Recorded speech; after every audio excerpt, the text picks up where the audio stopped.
काल सर्वत्र सरन्यायाधीशांच्या घरी प्रधानमंत्री आले, आरती करतायत दोघे, त्यांच्या दोघांतला संवाद पाहण्यात आला आणि धर्मनिरपेक्ष म्हणून देणाऱ्या राष्ट्रामध्ये एक छान चित्र आम्हाला पाहायला मिळालं, सरन्यायाधीश आणि प्रधानमंत्री.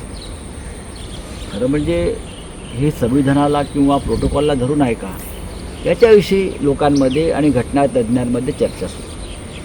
आमच्यासारख्यांच्या मनात प्रश्न आला, प्रधानमंत्र्यांशी इतकी राजकीय जवळीक असलेले न्यायाधीश कोणी असतील, ते महाराष्ट्रातल्या घटनाबाह्य सरकारच्या बाबतीत आम्ही जी लढाई करतो, मग ते आम्हाला न्याय मिळणं का मिळत नाही किंवा तारखांवर तारखा का पडतात, अशा आमच्या लोकांच्या मनात शंका आहे. ते का होत आहे?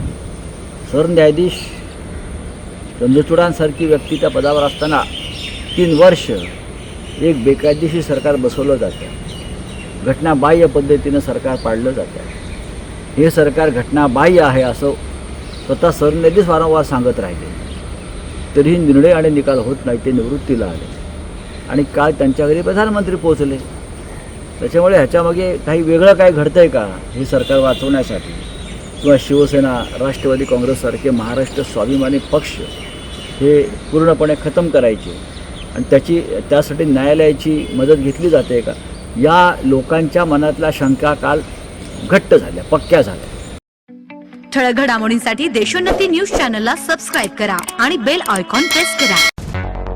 मुंबई, पुणे, नागपूर, मराठवाडा असो का विदर्भ, राजकीय, सामाजिक, शैक्षणिक क्षेत्र असो का क्रीडा, सर्वच घडामोडीचे विश्लेषण पाहायला विसरू नका. फक्त देशोन्नती न्यूजवर.